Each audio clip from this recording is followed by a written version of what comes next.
Tom Cruise stars as Colonel von Stauffenberg in his latest film, Valkyrie. Based on the true story of the last attempt to assassinate Hitler, the thriller also stars a host of British talent, including Bill Nighy and Kenneth Branagh. Mirror.co.uk is here on the red carpet in Leicester Square for the UK premiere. The British are moving up from the south. Pat is closing in on the coast. You know we should have left 2 days ago. No, Colonel. We keep fighting until the final victory. North Africa is lost, and you're going to need these men a year from now to defend Berlin. We can serve Germany with a Führer, not both.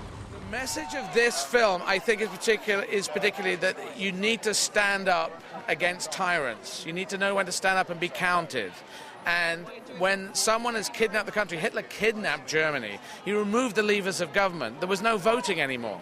And he removed freedom of speech, and people, if they stood up, they would get carted. If anyone knew that they were planning this, they would get carted off to a concentration camp. It's a really difficult thing to do, and sometimes you just have to stand up and be counted.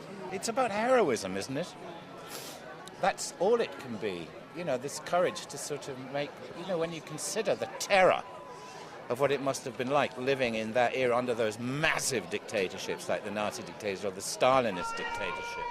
What it must have been like to then say, I'm going to kill this guy. Life is so bad, I'm going to kill.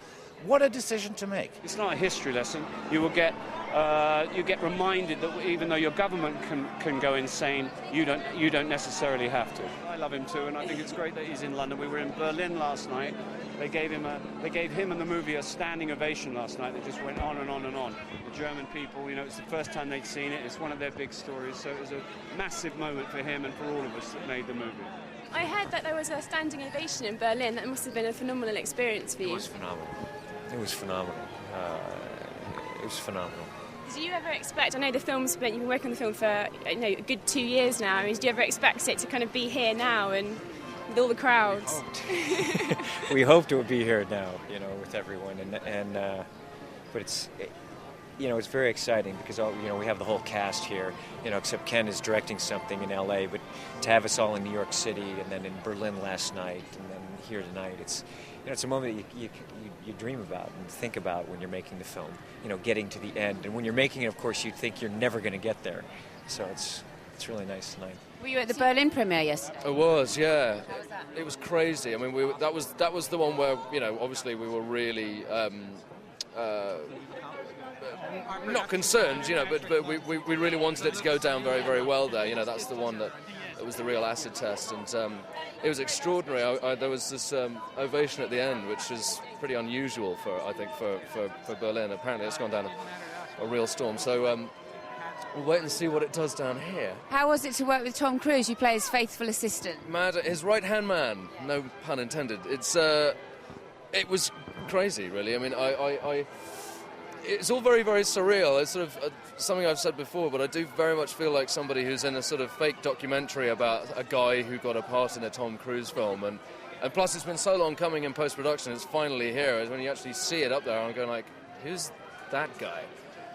Because apart from anything else, everybody in it is a household name, in my household anyway, and I'm literally the only guy in it who probably nobody's heard of. Well, it was very, very exciting because he's an extraordinary chap with an incredible amount of energy. You've probably seen it this evening. And when you're in his presence, you sort of get sucked into it, which for me was disastrous because I was in the process of buying a house and I was about to pull out because I read, but Tom was so enthusiastic about it and said, no, man, what's that? Buyer's remorse before you even buy it. So I ran and went, yeah, buy it. And about a fortnight later, the Western economy collapsed and the value of my house. But I'm still going to take Tom round it one day for a cup of tea if I can ever get him there. And would you consider Tom Cruise as one of your close friends now? He is a very big acquaintance of mine. I don't really phone up Tom and say, Tom, let's have sandwiches. That's not really my thing. But it was great working with him. I get on very well with him. He knows I know him now. But I try not. I did Oceans 12 and 13, so you don't phone up and Brad and George and say, let's meet in a coffee shop. Even if they wanted to, because I just wouldn't assume that. Unless they phone me up and say, come to a coffee shop, you go, all right. So you went in America yesterday for the inauguration of President Obama. What does it mean to you?